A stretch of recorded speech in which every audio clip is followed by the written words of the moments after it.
बढ़िया, ठीक है। Very good afternoon to all of you students. कैसे हैं आप सभी लोग? मैं उम्मीद करता हूँ आप सभी लोग अच्छे होंगे। टॉपिक हमारा रन हो रहा है, कौन सा रन हो रहा है टॉपिक?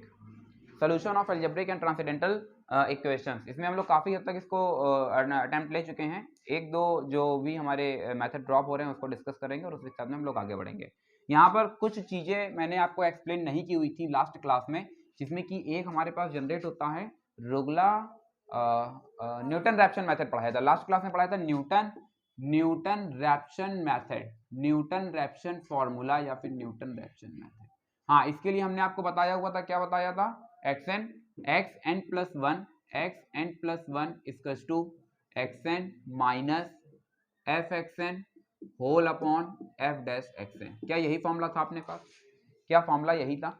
आगे बढ़ा जाए, देखते हैं कि इस फॉर्मूले का यूटिलाइज हम लोग किस तरह से करते हैं। आज की क्लास में जो सबसे पहला क्वेश्चन हमारे पास जनरेट होता है वो विनोद कुमार राइटर हैं, बुक चल रही है numerical analysis BSc part third year.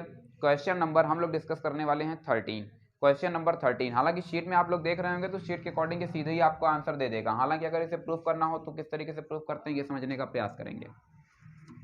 कहा जा रहा है find the reciprocal of n. किसका रेसिप्रोकल जनरेट करना है? एन का रेसिप्रोकल जनरेट करना है। तो एन का रेसिप्रोकल क्या हो गया? 1/n हो जाएगा। हमको क्या पता क्या होगा, हमने मान लिया कि क्या होगा, एक्स होगा। कोई समस्या? एक काम करो, इसका फिर से रेसिप्रोकल करो, ये आ जाएगा।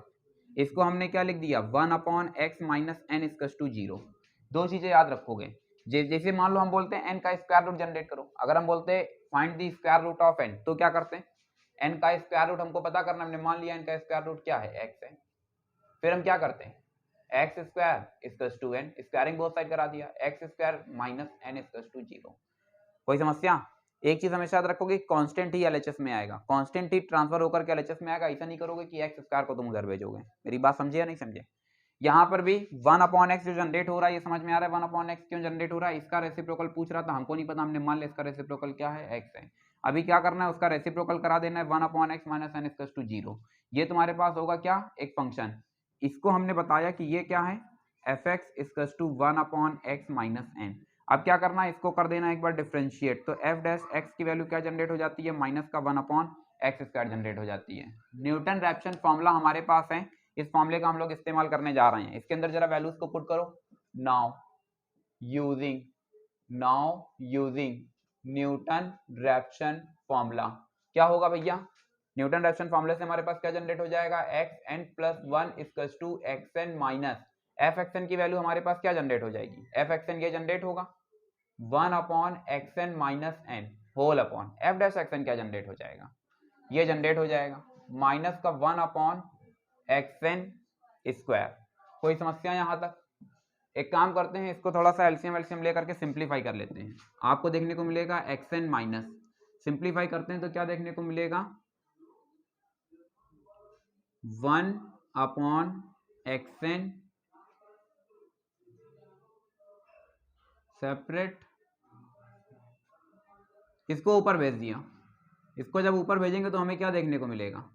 माइनस माइनस क्या हो जाएगा? प्लस हो जाएगा। ये बना देता है x n square minus n x n square. ये सब फालतू की बातें हैं। हाँ, बिल्कुल सही जवाब है। एक्स एन स्क्वायर को यहीं पर रोक लेते हैं, बाकी जो बच रहा है वो हमने मेंशन कर दिया।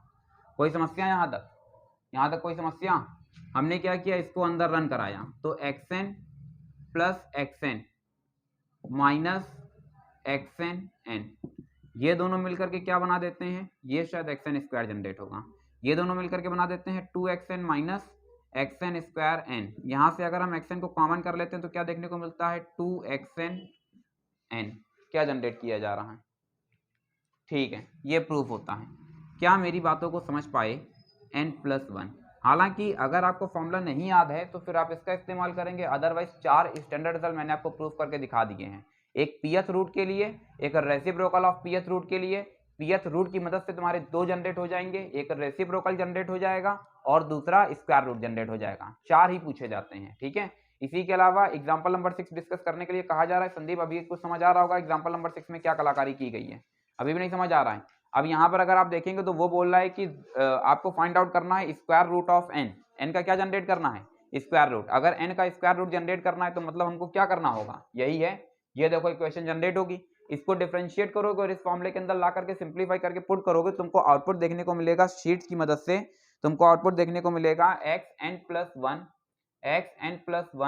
1/2 inside the braces xn plus, क्योंकि वहां पर n क्वेश्चन में दिया गया है इसलिए a का काम क्या करेगा, n करेगा, यही n यहाँ पर कांस्टेंट में आ जाएगा, साथ में क्या जनरेट होगा, xn। ये वाली देखो, ये वाली इक्वेशन आप समझ में आ रही है, बुक में सीधे कैसे इस्तेमाल की गई है, शायद तुमको यही वाला पॉइंट नहीं क्लियर हो रहा होगा कि आखिरकार ये इक्वेशन सीधे आ कहां से रही है। ठीक है, ये मुझे लास्ट क्लास में बता देना चाहिए था, लेकिन समय की कमी के कारण बता नहीं पाए थे। आगे बढ़ा जाए, आगे बढ़ा जाए, कोई समस्या यहाँ तक? प्रूवमेंट वाले सारे क्वेश्चन हो गए होंगे, मतलब सारे क्वेश्चन तो नहीं, लेकिन लगभग तुमसे सारे क्वेश्चन हो गए होंगे। ठीक है, सबसे आसान मेथड यही होता है, न्यूटन रैप्सन मेथड। सबसे फास्ट आंसर कौन देता है, न्यूटन रैप्सन मेथड, और सबसे ज्यादा एक्यूरेसी भी किसके पास होती है, न्यूटन रैप्सन मेथड के पास होती है। एक मेथड हम लोगों का ड्रॉप हो रहा था जिसको बोलते हैं रुगला-फाल्सी मेथड। ठीक है, रुगला-फाल्सी मेथड की तरफ बढ़ते हैं, थोड़ा सा टाइम टेकिंग होता है, अच्छा मेथड नहीं माना जाता है, लेकिन बाइसेक्शन मेथड के कंपैरिजन में अच्छा है। मेरी बात समझे या नहीं समझे? बाइसेक्शन मेथड के कंपैरिजन में कैसा है, अच्छा है। फॉर्मूला जब तुम देख रहे होगे तो तुमको एक दोनों में डिफरेंस भी मैंने बता रखा है कि दोनों में वेरिएशन क्या होता है। ठीक है, दोनों में देखो रुगला-फाल्सी मेथड जहां पर शीट में आपको देखने को मिल रहा है, उसी के नीचे देखो एक टेबल बनी हुई है जिसमें बताया है difference between bisection method and regula falsi method. Bisection mid point फॉर्मूले पर काम करता है, जबकि रुगला-फाल्सी सेक्शन फॉर्मूले पर काम करता है। इसलिए यहाँ पर जो आपको देखने को मिलता है वो सेक्शन फॉर्मूला मतलब इंटरनल या फिर एक्सटर्नल, दो में से किसी एक के लिए, और यहाँ पर केवल मिड वैल्यू ही जनरेट करते रहते हैं। ठीक है, देखते हैं क्वेश्चन जिससे कि बात हमें जरा ज्यादा समझ आएगी। हालांकि जो शीट में फॉर्मूला लिखा गया है, ये शीट वाला फॉर्मूला बुक के फॉर्मूले से काफी हद तक अलग है। मेरी बात समझे या नहीं समझे? तो बुक में जो लिया जा रहा है रुगला-फाल्सी मेथड, रुगला-फाल्सी मेथड, ठीक है, यहां से आपको देखने को मिलेगा xn equals to AFB minus BFA whole upon FB minus FA। कोई समस्या? AFB minus BFA whole upon FB minus FA। मैंने इसका एक जनरल फॉर्मूला तुमको दिया हुआ है, ये बुक में जो तुम देख रहे होगे यहाँ पर x1 इस्तेमाल किया गया है। मेरी शीट में देखोगे तो वहां पर xn+1 और xn-1 के फॉर्म पर दिया जा रहा है। वैल्यूज पुट करा रहे हैं, n की वैल्यू 1 2 3 4 एंड सो ऑन। ठीक है, करते क्या है, प्रोसेस अभी भी वही चलेगा जहां से शुरुआत होती थी, with the help of the Bolzano theorem. Bolzano theorem में क्या करते थे, कोई भी कर्व है उसमें एक पॉजिटिव एक नेगेटिव ढूंढ करके पेयर बनाते थे और फिर वहीं से हमारा प्रोग्राम शुरू हो जाता था। यहाँ पर भी यही काम करना है, हम लोग अडॉप्ट करेंगे, सभी लोग साइंटिफिक कैलकुलेटर निकाल लेंगे। ये देखिए बुक में ये गोला मार दिया गया है और कहा गया है कि ये क्वेश्चन टफ है। चलिए समझने का प्रयास करते हैं, क्या बात कही जा रही है, क्या बात कही जा रही है। x³ minus 9x plus 1 equals to 0, तुमको रूट निकालने हैं, रूट निकालने हैं, वो भी 2 to 4 के बीच में लाई कर रहे हैं। पेज नंबर है मेरी बुक से 233। ठीक, एग्जाम्पल नंबर 1, एग्जाम्पल नंबर 1, हाँ भाई, x³ minus 9x plus 1 equals to 0। कोई समस्या? x³ minus 9x plus 1 equals to 0। हम क्या करेंगे, सबसे पहले fx जनरेट कर लेते हैं, यही हो जाएगा fx, x³ minus 9x plus 1, 2 to 3 के बीच में लाई करवा रहा है, एक बार 2 पुट कर दिया, जैसे ही 2 पुट किया, 2 2 जा 4 2 जा 8 और 1 9 9 18 माइनस 9 लेस देन 0, बनेगा या नहीं बनेगा? ठीक है, यहां से जब 3 पुट कर दिया, 3 3 जा 9 3 जा 27 27, 2 to 4 है, 4 4 4 जा 64 65 और 36, माइनस कर दिया, वैल्यू कैसी आ रही है, पॉजिटिव आ रही है। वैल्यू किस तरीके की आ रही है, पॉजिटिव आ रही है। कितनी वैल्यू जनरेट होगी, 29 जनरेट हो रही है। कोई समस्या यहां तक?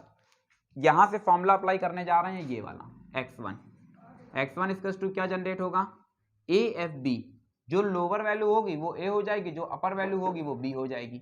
a का काम क्या कर रहा है हमारे पास, a का काम क्या कर रहा है 2, FB की वैल्यू क्या हो जाती है F4 माइनस का 4, यहां से F2 होल अपॉन FB यानी F4 माइनस F2।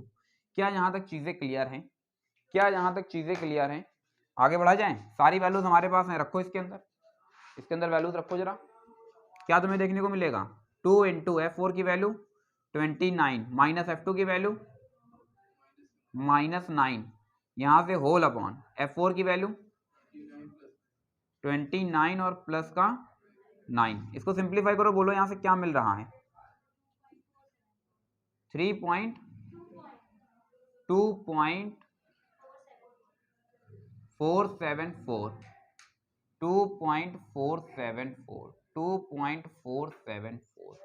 ये x1 की वैल्यू क्या जनरेट हुई है 2.474। अब तुमको क्या करना है, इस रिजल्ट को वापस से उठाना है और उठा करके फिर इसी फंक्शन के अंदर रखोगे।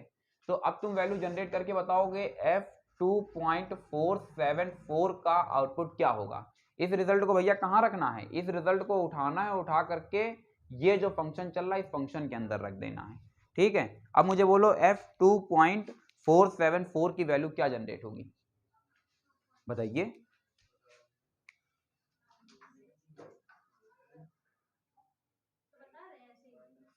अरे भाई कुछ कैलकुलेट भी कर लिया करो। हाँ क्या है, माइनस का, बहुत बढ़िया बहुत बढ़िया, माइनस का 6.123, अरे बाप रे 1234। ये वैल्यू कैसी आ रही है, ये वैल्यू आ रही है निगेटिव। लेस देन क्या है, लेस देन है 0। अगर ये वैल्यू निगेटिव आ रही है तो मतलब जो हमारा रूट लाई करेगा वो किसके किसके बीच में करेगा, पॉजिटिव वाली वैल्यू कहाँ है, ये है, किसके किसके बीच में रूट लाई करेगा, इसके और इसके। कोई समस्या, इसका मतलब क्या है, रूट लाइज बिटवीन, हाँ 2.474 और 4। ये वाला ए हो जाएगा, ये वाला बी हो जाएगा। अब जब ये वाला ए होगा तो जब फॉर्मूले को अप्लाई करोगे तो ये वाला फॉर्मूला, इसमें ए की वैल्यू अब 2 नहीं जाएगी, क्या जाएगी, ये वाली जाएगी। यहाँ से देखो x2, इसको अब नया नाम क्या देंगे, x2 देंगे। यहाँ से तुमको क्या देखने को मिलेगा, ए का काम करेगा 2.474, FB की वैल्यू F4 माइनस का 4F 2.474 होल अपॉन कितना हो जाता है FB माइनस FA, यानी F4 माइनस का F 2.474। कोई दिक्कत यहाँ तक, कैलकुलेट करके बताओ यहाँ से x2 क्या जनरेट होगा, 2.740। बहुत बढ़िया बहुत बढ़िया, इसी तरह से बोला करो। अब मुझे अच्छा लग रहा है, आगे देखते हैं क्या हो सकता है। नेक्स्ट, ये वाला फिर आउटपुट उठाओगे और इसको कहाँ रख दोगे, इसी फंक्शन के अंदर फिर रखोगे और फिर बताओगे कि इस बार 2.740 का आउटपुट क्या आ रहा है, फिर निगेटिव आ रहा होगा।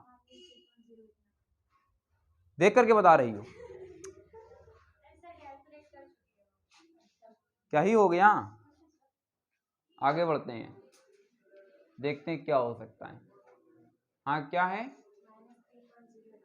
3.089। फिर ये वैल्यू किस तरीके से जा रही है, नेगेटिव जा रही है। अगर ये फिर नेगेटिव जाएगा तो संदीप मुझे क्या करना होगा, बताना होगा कि जो रूट लाई कर रहा है वो किसके किसके बीच में, एक आउटपुट ये रहा और दूसरा आउटपुट 4 ये रहा। तो हमारा बताएंगे रूट लाइज बिटवीन किनके किनके बीच में, 2.740 एंड 4। इस बार फिर ये वाला ए में बदल जाएगा, ये वाला बी में बदल जाएगा। यही प्रक्रिया हम लोग क्या रखेंगे, जारी रखेंगे। तब तक रखेंगे जब तक कि जो हमारी वैल्यू है वो नियरली 0 आउटपुट ना देने लगे। नहीं क्लियर हुआ, क्लियर हो गया ना। अगर सच में ये रूट होगा, अगर सच में ये नंबर रूट होगा यानी 2.740, तो जब इसको तुम फंक्शन के अंदर रखोगे तो फंक्शन की जो वैल्यू आनी चाहिए वो इस तरीके की नहीं आनी चाहिए, बल्कि वो 0 के बहुत नजदीक आनी चाहिए, क्योंकि हम ये बता रहे हैं कि ये जो वैल्यू है ये एक्चुअल में रूट है। तो फिर वो उसको क्या करेगा, 0 करेगा। मेरी बात समझे या नहीं समझे, अभी भी नहीं क्लियर हुआ। हाँ कि अब उसमें देखो बुक में कितने हिस्से सॉल्व किए गए हैं, 5। अरे तब तो बहुत लंबा हो जाएगा यार, कर पाओगे या नहीं कर पाओगे, कर ले जाओगे। अच्छा जब मेरी शीट में देखोगे तो इसीलिए मैंने वहां पर जनरल फॉर्मूला तुमको बना करके दिया है। उस जनरल फॉर्मूले में देखो x1 x2 ये चल रहा है, दिख रहा है। उसमें क्या करना होगा, जैसे ये पहला रिजल्ट निकालोगे ये x1 जनरेट हुआ, x1 अब फॉर्मूले के अंदर उठा करके 2 रख दो, n = 2। वैसे देखो वो पूरा रिजल्ट 2 के लिए मेंटेन कर देगा, ठीक है। और इसमें क्या है कि ये बुक के हिसाब से बता दिया है। बात समझे कि नहीं समझे, क्योंकि वीडियो रिकॉर्ड कर रहे थे, बहुत सारे लोग आज हैं भी नहीं भाई, अनूप स्पेशल रिकमेंडेशन पढ़ते, वो बोल रहे थे रिकॉर्ड कर लेना, तो फिर ये रिकॉर्ड कर लिया ताकि देखो तो समझ में आ जाए। बाकी शीट से मुझे लगता है शीट से फॉर्मूला ज़्यादा बेहतर तरीके से समझ आएगा। क्लियर, कोई समस्या। फॉर्मूले को जब देखोगे तो उसमें n की वैल्यू 1 2 3 4 रखी जा रही होगी। हाँ बोलो। जब एक बार 1 रखेंगे, जब 1 रखेंगे तो ये वाली 2 जनरेट होगी, तो यहां पर जो वैल्यू जनरेट हो रही है उसको हम लोग रखेंगे x0 और x1। तो x0 जो इनिशियल वैल्यू यहां पर a ले रहे हैं स्टार्टिंग में, वो हमारे में x0 चली जाएगी। ठीक है, और फिर इसी प्रक्रिया को हम क्या करेंगे, कंटिन्यू जारी रखेंगे। बात समझे या नहीं समझे? बात समझ में आ रही है? ठीक है, फटाफट नोट करेंगे, फटाफट सभी लोग नोट करेंगे। और उदास होने वाली कोई जरूरत नहीं है। नर हो ना निराश करो मन को, कुछ काम करो, कुछ काम करो, जग में रहकर निज नाम करो। यह जन्म हुआ किस अर्थ हो समझो, जिसमें यह व्यर्थ ना हो। यह बहुत जरूरी है, फटाफट जल्दी से नोट करेंगे। ठीक है, सभी लोगों को समझ आ गया होगा। फटाफट मुझे जितने भी इस चैप्टर में मेथड थे वो सारे के सारे मेथड सुनाएंगे मिस्टर संदीप। हाँ, अरे अरे हंसने क्यों लगते हो? हाँ, सबसे पहले कौन सी थ्योरम बताई थी?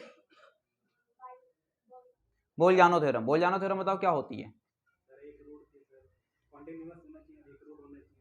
ना ना ना, ये क्या था, ये क्या था?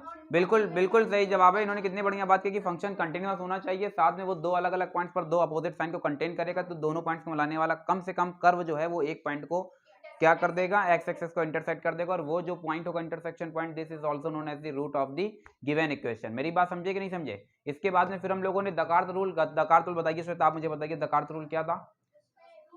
बिल्कुल सही जवाब है। इन्होंने कितनी बढ़िया बात बताई है कि बगैर इक्वेशन को सॉल्व किए we can find out all the roots of the given system. Fundamental theorem of polynomial क्या थी जिक्रा? बिल्कुल सही जवाब है। कितने बढ़िया इन्होंने बात की है कि जितने भी डिग्री का पॉलिनोमियल होगा उसके पास उतने ही रूट्स एग्जिस्ट करेंगे। बहुत बढ़िया। अच्छा, इसी के साथ में बाइसेक्शन मेथड में हम लोग क्या करते हैं कृतिका? बिल्कुल सही जवाब है। इन्होंने कितनी बढ़िया बात की कि बोल-जानो थ्योरम को अप्लाई कर देने के बाद में फिर हम क्या करते हैं, मीन निकालते रहते हैं, बार बार मीन निकालते रहते हैं। और ये प्रोसेस कब तक जारी रखेंगे? हाँ हाँ हाँ, बिल्कुल सही जवाब है, जब तक कि जो हमारा आउटपुट जा रहा है वो नियरली जीरो नहीं जाने लगे। ठीक है, देखो रूट निकालने का सीधा सा कंसेप्ट यही है। रूट निकालने का जो कंसेप्ट है वही वो यही है कि जैसे तुम फंक्शन के अंदर रखोगे तो फंक्शन क्या हो जाना चाहिए, जीरो हो जाना चाहिए। यहाँ पर अप्रोक्सीमेट हमारा रूट होता है, इसलिए फंक्शन एक्जैक्टली जीरो नहीं हो पाता है, वो नियरली जीरो पहुंच जाता है। जैसे नियरली जीरो हो जाएगा वैसे हम लोग क्या करेंगे, प्रोसेस को स्टॉप कर देंगे। बाइसेक्शन मेथड के बाद फिर हमारे पास कौन सा मेथड आता है? एक, हाँ बिल्कुल सही जवाब है, सक्सेसिव अप्रोक्सीमेशन आता है। सक्सेसिव अप्रोक्सीमेशन में हम लोग क्या करते हैं श्वेता? ऐसे मुंह बुला के बैठने से बात नहीं बनेगी। ये लीजिए, ये है, बताइए क्लास का माहौल, बताइए ये चल रहा है क्लास का माहौल, बताइए भाई, आप बताइए अखंड। अरे पढ़ के सुनाओगे क्या? बिल्कुल सही जवाब है। कितनी बढ़िया उन्होंने बात की कि जो फर्स्ट अप्रोक्सीमेशन दोनों का जाएगा वो किसका जाएगा, बोल-जानो का ही जाएगा। हाँ, मतलब बोल-जानो से स्टार्ट करते हैं, बाइसेक्शन का शायद इस्तेमाल होता है फर्स्ट अप्रोक्सीमेशन, और उसके बाद में फिर प्रोसेस को कंटिन्यू रखते हैं। कब तक प्रोसेस कंटिन्यू रहेगा? सही है। फिर इसके बाद में तीसरा मेथड हमारे पास कौन सा था Sheetal? Newton Raphson method. Newton Raphson method में हम लोग कौन सा फॉर्मूला अप्लाई करते हैं? नहीं तो बताओ, तो रफ तो कर दिया है हमने, बताइए शीतल।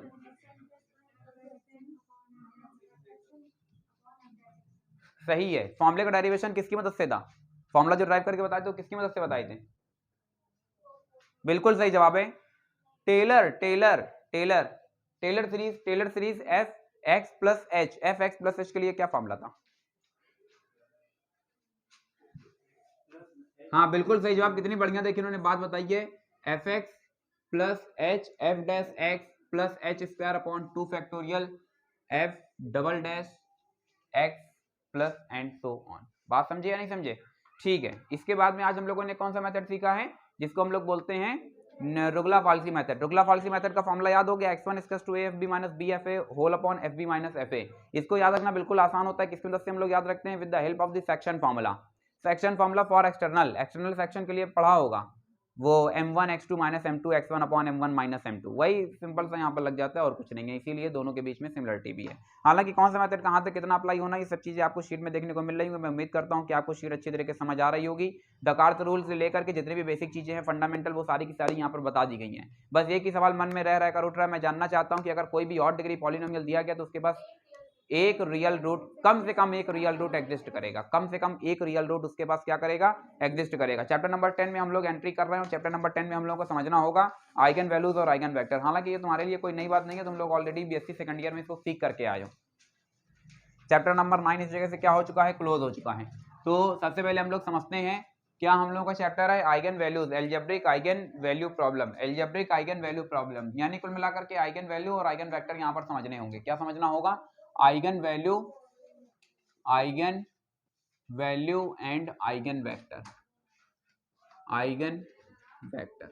कोई समस्या यहाँ तक, यहाँ तक कोई समस्या? फिर आगे बढ़ते हैं और समझने का प्रयास करते हैं। तो आज मतलब तुम बोलोगी ही नहीं, मतलब तुमने कसम खा ली है कि तुम नहीं बोलोगी, कुछ ऐसा है? हाँ भैया श्वेता, क्या ऐसी ही बात है? मैं जानना चाहता हूँ। अच्छा ऐसी बात नहीं हो तो फिर बताओ, अगर एक n/n की एक मैट्रिक्स बनाएंगे तो फिर बताओ उसका स्ट्रक्चर कैसा होगा। देखो n/n की है तो रेक्टेंगल कैसे हो सकती है, स्क्वायर होगी। n/n की है भैया, प्रशांत एकदम भावुक हो गए थे। n/n मैंने कहा था। चलिए कोई बात नहीं, मैं अपने शब्दों को वापस लेता हूँ, जनता को समझने में कुछ थोड़ा सा डाउट हो गया है, हो सकता है मैं नहीं बोला हो। 1 से स्टार्ट होकर के कहाँ तक जाएगा, 1n तक जाएगा, फिर यहाँ से स्टार्ट होगा n1 से लेकर के कहाँ तक जाएगा, nn तक जाएगा। ये मैट्रिक्स कितने बाई कितने की हो जाएगी, n/n की हो जाएगी। यहाँ पर एक कोई नंबर यहाँ पर जनरेट हो रहा होगा aij मतलब एक पाइवेट एलिमेंट है, PIVOT। ऐसे ही बात मेरी समझे या नहीं समझे, ये एक एलिमेंट है, ठीक है। हम लोग जो डिस्कस करने जा रहे हैं वो eigen value eigen vector discuss करने जा रहे हैं। इसको हम लोगों ने मैट्रिक्स वाली बुक में सीख रखा है, BSc पार्ट 2, शायद तुम लोगों को कुछ कुछ याद आ रहा हो। चलिए भाई, प्रभात कह रहे हैं कि हमको सब कुछ याद आ रहा है, तो फिर इन्हीं के कहने पर हम लोग आगे शुरुआत करते हैं। यहाँ से हम लोग बढ़ते हैं ax = λx। नहीं नहीं नहीं, ये बेकार की बात है भाई। Determinant of a minus lambda I equals to 0 करते थे, इसको बोलते थे कैरेक्टरिस्टिक इक्वेशन। याद आया? यहाँ से एक स्ट्रक्चर बनता था लैम्डा के फॉर्म पर, वहां से लैम्डा की कुछ वैल्यूज मिलती थी, इनको हम क्या नाम देते थे, आइगन वैल्यूज। इन आइगन वैल्यूज की मदद से हम लोग क्या जनरेट करते थे, eigen vector. Eigen vector generate करने के लिए हम लोग किसका इस्तेमाल करते थे, ax = λx। मेरी बात समझिए या नहीं समझे? मगर भैया अखंड परेशान होने की जरूरत नहीं है, अखंड बिल्कुल परेशान है, बार बार किताब में देख रहे हैं, कह रहे हैं क्या ये सब फिर से अपनाना पड़ेगा। वहां पर थोड़ा सा अलग प्रोसेस था, यहाँ पर एक अलग प्रोसेस है, समझने वाली बात समझेंगे। यहाँ पर ये जो लैम्डा चल रहा है ना, इस लैम्डा को ही हम बोलते हैं क्या, आइगन वैल्यू। और ये वाला जो x चल रहा है ना, इसी को हम बोलते हैं आइगन वेक्टर। मेरी बात समझे या नहीं समझे? क्या मेरी बात समझ पाए? तो हमें वो सब पूरी प्रक्रिया नहीं अपनानी है, इसका इस्तेमाल नहीं होगा, इसका इस्तेमाल नहीं होगा, हम लोग सीधे यहीं से काम करेंगे। ax = λx से हमारा काम किससे होगा, ax = λx से हमारा काम किससे होगा, ax = λx से। अब ax = λx से भैया ये दोनों इक्वल है, तो ये दो हमको मिल रहे हैं, तो इसका मतलब क्या है कि अब हम काम आधे से चलाएंगे। भैया क्या बोलते हैं संदीप, किससे काम चलाएंगे, आधे से काम चलाएंगे, ax से ही काम चलाएंगे, ठीक है। x जो होगा वो क्या होगा, वो होगा आइगन वेक्टर। x क्या है, आइगन वेक्टर। x क्या है, आइगन वेक्टर। ये देखो मैंने लिख दिया है। तो यहाँ पर ए मैट्रिक्स तुमको गिवन की जाएगी, ए मैट्रिक्स क्या की जाएगी, गिवन की जाएगी। कई बार तुमको वेक्टर इनिशियल वेक्टर देगा और कई बार तुमको इनिशियल वेक्टर नहीं देगा। अगर इनिशियल वेक्टर नहीं देता है तो हम लोग हमेशा ई का इस्तेमाल करते हैं, सीखा होगा लीनियर अलजेब्रा बुक के अंदर, ई की वैल्यू 1 0 0 एंड सो ऑन। याद आया कि नहीं आया, लास्ट में 0 तक पहुंचेगा। कुछ याद आ रहा है? स्टैंडर्ड बेसिस यार, स्टैंडर्ड बेसिस अभी भी नहीं याद आया, समझ गए? याद आ गया, बढ़िया। कीर्ति को याद आया है, तो कीर्ति के सहयोग से हम लोग आगे बढ़ेंगे। देखते हैं कि क्या है। सबसे पहले हमें इस चैप्टर के अंदर दो मेथड सीखने हैं, एक हमें सीखना है पावर मेथड और दूसरा हमको सीखना है दूसरा हमें कौन सा सीखना है, दूसरा जैकोबी मेथड। दूसरा कौन सा, जैकोबी मेथड। तो हम लोग अभी सबसे पहले बढ़ने जा रहे हैं किसकी तरफ, पावर मेथड की तरफ बढ़ने जा रहे हैं। कौन से मेथड की तरफ बढ़ने जा रहे हैं, पावर मेथड की तरफ बढ़ने जा रहे हैं, और समझने का प्रयास करेंगे कि आखिरकार हम लोग इसमें क्या कर सकते हैं। ये बात सही है। पेज नंबर आ जाओ 263, बुक न्यूमेरिकल एनालिसिस रन हो रही है, राइटर विनोद कुमार रन हो रहे हैं, ठीक। क्वेश्चन नंबर, जब भी तुमको क्वेश्चन मिलेगा तो 3x3 का ही मिलेगा। कितने बाई कितने का मिलेगा, 3x3 का। मगर हम लोग क्या करेंगे, 2x2 से ही पहले काम चलाते हैं। क्वेश्चन नंबर 1 हम लोग अडॉप्ट करने जा रहे हैं। कौन सा अडॉप्ट करने जा रहे हैं, क्वेश्चन नंबर 1। क्वेश्चन नंबर 1 का पार्ट 1, पार्ट 1 क्या है, 1 2 3 4, 1 2 3 4। जब कुछ नहीं दिया है तो मतलब ये मैट्रिक्स ए दे दी गया है। ये क्या गिवन है, मैट्रिक्स ए गिवन है। कोई समस्या यहाँ तक, आगे बढ़ा जाए। ये मैट्रिक्स ए हमारे पास रही और इसी के बाद हम लोग स्टार्ट करते हैं अपना प्रोसेस। हमको क्या चाहिए, एक एक्स चाहिए। एक्स आइगन वेक्टर होगा, आइगन वेक्टर होगा। एक्स क्या होगा, आइगन वेक्टर होगा। तो भैया अब हम एक्स जनरेट करने जा रहे हैं। एक्स क्वेश्चन में कहीं दिया गया है, नहीं दिया गया है। मैंने कहा था अगर x नहीं दिया होगा तो हमें क्या करना होगा, स्टैंडर्ड बेसिस का इस्तेमाल करना होगा। स्टैंडर्ड बेसिस में सबसे पहले शीतल कौन सा जनरेट होता है, 100 जनरेट होता है, क्योंकि ये 2/2 का दिया गया इसलिए क्या जनरेट होगा, 10 जनरेट होगा। तो हम बताएंगे लेट क्या बता दिया जाए, अरे अरे अरे ये क्या मैं लिख रहा था, लेट इनिशियल वेक्टर इज क्या है 10, यहां पर छोटा सा टी लगा होगा, टी मतलब क्या होगा, ट्रांसपोज होगा, टी मतलब क्या होगा, ट्रांसपोज होगा। जब भी रो का ट्रांसपोज करते हैं तो बताइए जिक्र हमें क्या मिलता है, कॉलम मैट्रिक्स हमें मिल जाएगी। यानी हम जनरेट करने जा रहे हैं ए एक्स, ए की मैट्रिक्स हमको पता है 1 2 3 4, एक्स भी तो पता चल गया है 10। यहाँ से क्या करना है, मल्टीप्लाई करा दो, क्या देखने को मिलेगा 1 और 3, बोलो मिलता है या नहीं मिलता है, मिल जाता है, कोई समस्या, बढ़िया। यहां तक करने के बाद जो ग्रीन से लिख रहे हैं, तुमको हमेशा न्यूमेरिकली जो भी न्यूमेरिकल वैल्यू होगी उसको कॉमन करना होगा पूरे एक्सप्रेशन से। जैसे कि यहाँ पर न्यूमेरिकली लार्जेस्ट वैल्यू क्या है 3, तो जब हमने 3 को यहाँ से कर लिया कॉमन तो यहाँ से हमको क्या देखने को मिलता है 0.33 और 1, क्या बताया हमने, हाँ 1/3 से मामला थोड़ा सा डिस्टर्ब होगा, ठीक है, डेसिमल में ही रखोगे, साइंटिफिक कैलकुलेटर होगा तुम्हारे पास। तो क्या बताया, हमेशा तुमको न्यूमेरिकली लार्जेस्ट जो भी वैल्यू होगी उसको कॉमन करना होगा। जैसे ही कॉमन करोगे तो ये वाला जो एक्सप्रेशन होगा ये बोला जाएगा λ1 और ये बोला जाएगा x1। नहीं मेरी बात समझे, ये इनिशियल वेक्टर था, अब ये हमारा फर्स्ट वेक्टर जनरेट हो गया है, कोई दिक्कत, बढ़ा जाए आगे। लैम्डा की वैल्यू पता चल गई है, लैम्डा की वैल्यू पता चल गई है 3 है, और x पता चल गया है। यहां से जनरेट करेंगे, ये इनिशियल वेक्टर था, ये 1 जनरेट कर रहे हैं, a वैल्यू है हमारे पास 1 2 3 4, x हमारे पास क्या चला जाएगा 0.33 और 1, फिर से वापस से मल्टीप्लाई कराओ जरा, क्या देखने को मिलेगा 2.33 और 3 3 जा 9। भैया कोई कैलकुलेटर उठा रहा है यार, भैया कैलकुलेटर उठा लो भैया और बताओ हमको क्या क्या मिलेगा। सब लोग देखो, सब देख रहे हैं, अब इसके आगे हमसे नहीं होगा, कैलकुलेटर से कैलकुलेट करके बताओ इसके आगे क्या होगा। लार्जेस्ट वैल्यू फिर हमने कॉमन किया, जैसे ही लार्जेस्ट वैल्यू कॉमन किया हमें क्या देखने को मिलेगा 4.99, डिवाइड करके बताओ यहां से क्या मिलेगा, वो 0.466 और नीचे 3 नीचे 1, आगे बढ़ा जाए, आगे देखते हैं यहां से तुमको देखने को मिलेगा ax2, क्या जनरेट होगा ax2। जब ax2 को हमने जनरेट किया तो a अपनी जगह पर रहेगा 1 2 3 4, x की वैल्यू इस बार हमारे पास क्या जनरेट हुई है 0.466 और 1। हाँ भैया मल्टीप्लाई करो, बताओ यहां से आउटपुट तुम्हें क्या देखने को मिल रहा है, क्या है 2.466 और यहां से सभी लोग हाथ चलाएंगे, सभी लोग अपना अपना फोन बाहर निकाल लेंगे और फिर मुझे बताएंगे कि आउटपुट क्या ही जनरेट हो रहा है। 5.398, यही लार्जेस्ट न्यूमेरिकली लार्जेस्ट वैल्यू क्या जा रही है 5.398। कॉमन करते हैं यहां से, तो डिवाइड कराने के बाद बताओ क्या तुम्हें देखने को मिलेगा 0.4568। कोई समस्या, ये कहां तक पहुंचे हैं, हाँ बोलो क्या हुआ, बोलो क्या कोई समस्या, सही चल रहा है, ठीक है। ये कहां तक पहुंच पाए हैं, ये हम लोग पहुंच पाए हैं सेकेंड अप्रोक्सीमेशन तक। थर्ड अप्रोक्सीमेशन फिर जनरेट करो, ax3 क्या आउटपुट देखने को मिलेगा 1 2 3 4, और यहां से तुमको देखने को मिलेगा 4 5 6 8, और फिर यहां से क्या तुम्हें देखने को मिलता है 1। हाँ सिंप्लीफाई करो, 2.4568, बहुत बढ़िया। यहां से अरे सॉल्व करके बताओ खुद कितना, अरे बताइए, कह रही हो पता नहीं, खुद हो गई, कैलकुलेटर क्यों नहीं चला रही हो, 5.3704, हाईएस्ट वैल्यू हमारे पास क्या जा रही है, न्यूमेरिकली लार्जेस्ट वैल्यू क्या है 0.4, यहां से क्या आउटपुट मिलेगा 0.45747, और ये आउटपुट क्या मिल रहा है 1 मिल रहा है। कोई समस्या? अब देखो एक अप्रोक्सीमेशन और जनरेट कर रहे हैं, एक अप्रोक्सीमेशन और जनरेट कर रहे हैं और ये जनरेट कर देगा फोर्थ अप्रोक्सीमेशन AX4। हाँ, ए की वैल्यू 1 2 3 4, मैं जानता था तुम लोग यही पूछोगे, थोड़ा सा पेशेंस रखेंगे और एक बार फिर से मुझे कैलकुलेट करके बताएंगे कि क्या आ रहा है।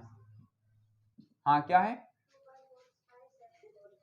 2.4574। हाँ शीतल, बहुत बढ़िया बहुत बढ़िया। शीतल नीचे वाला भी, अरे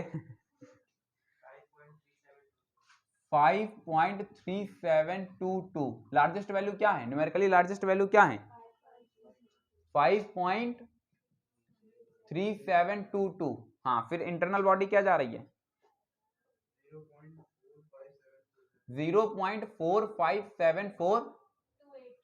बस बस बस, नीचे 1। कोई दिक्कत? क्या चीज? 0? हाँ बोलो, गड़बड़ है? हाँ, यही मेरे कहने का मतलब था। कृतिका पूछ रही थी कि आखिरकार इस प्रोसेस को कब तक रन कराएंगे। जैसे ही आपकी ये वाली वैल्यू सेम टैली होने लगे, जैसे कि 5.37 डेसिमल के बाद 2 डिजिट तक, जबकि ऊपर वाले में देखो तो 5.3 टैली हो रहा था, यानी अभी डेसिमल के बाद 1 डिजिट, अब डेसिमल के बाद 2 डिजिट। अगर मान लो और इच्छा करें तो फिर क्या करना है, 2-3 प्रोसेस और रन करा देना अप्रोक्सीमेशन, तो डेसिमल के बाद 3 डिजिट तक सेम टैली हो जाएगा। और जैसे ही तुम्हारा रिजल्ट जहां से तुमको बंद करना हो, तो जो वैल्यू यहाँ पर जनरेट हो रही है भैया, इसी को बोलते हैं क्या? लैम्डा। और इसी को बोलते हैं क्या? जिससे तुमको मिलता है AX equals to lambda x। तो आइगन वैल्यू जो हो जाएगी वो क्या चली जाएगी? 5.3722। देखो मिल रहा है कि नहीं मिल रहा है? नहीं मिल रहा है? 5.38। भैया इसको और 2-3 अप्रोक्सीमेशन जनरेट कर दोगे। बात समझे कि नहीं समझे? 0.4। तो बाहर वाला भी नहीं टैली हो रहा है ना, जब तुम आगे रन कराओगे तो अंदर वाले में भी। यहां से देखो 4.5 4.5 4.5, थर्ड वाला डिजिट चेंज हो रहा है। मेरी बात समझे कि नहीं समझे? आगे रन कराओगे तो फिर तुम्हारे सेम टैली होने लगेंगे। जहां से प्रोसेस को स्टॉप करोगे उसी जगह से कंपेयर कराओगे, और कंपेयर कराने के बाद बता दोगे लार्जेस्ट आइगन वैल्यू। क्या बताओगे? Largest eigen value. हाँ, क्या जनरेट हो जाती है? लार्जेस्ट आइगन वैल्यू क्या जनरेट हो जाती है? 5.37। और फिर लार्जेस्ट आइगन वेक्टर क्या जनरेट होगा? 0.4574 और 1। कोई दिक्कत? अगर बुक से ना टैली हो रहा हो, मतलब अगर बुक में ऐसा ना लिखा गया हो, तो फिर उन्होंने ट्रांसपोज के फॉर्म पर रिप्रेजेंट किया होगा। ट्रांसपोज के फॉर्म पर रिप्रेजेंट करने के लिए हमें क्या करना होगा? फिर 1 और ये ऊपर ट्रांसपोज। कोई समस्या यहां तक? आगे बढ़ा जाए, आगे बढ़ा जाए। ठीक है, ये जो अभी प्रॉब्लम सॉल्व करके दिखाया, किसके लिए सॉल्व करके दिखाया? ये सॉल्व करके दिखाया है 2/2 के लिए। 3/3 के लिए सॉल्व कर पाओगे या नहीं कर पाओगे? 3/3 के लिए इनिशियल वेक्टर। ये देखिए समस्या उत्पन्न हो चुकी है। चलिए जिक्र समझने का प्रयास करते हैं और देखते हैं कि क्या हो सकता है। इसको रफ कर रहे हैं? अरे नहीं, वो एकदम सही कह रही है शीतल आजकल बहुत पढ़ने लगी है। ठीक है शीतल, तुम नोट करो फटाफट जल्दी से। ठीक है, तो इस मेथड को अभी आप लोगों ने सीख लिया होगा, और इसी के साथ में संडे को हम लोग मिलते हैं कुछ न्यू प्रॉब्लम्स के साथ में। और ये बुक जहां तक संडे को पूरी तरीके से क्लोज हो जाएगी। इसी के साथ में पावर मेथड जो एक्सप्लेन किया हुआ है वो, और इसी के साथ में जैकोबी मेथड जो एक्सप्लेन कर दिया है वो। सभी लोग ऑर्थोगोनल मैट्रिक्स को याद करके आएंगे। ऑर्थोगोनल मैट्रिक्स के 3-4 हिस्से दिखा दिए हैं, वो सारे के सारे केसेस आप याद करके आएंगे। फिलहाल आज के लिए बस इतना ही रखते हैं, मिलते हैं फिर किसी नेक्स्ट क्लास में। Thank you so much to all of you, and as always may God bless you all.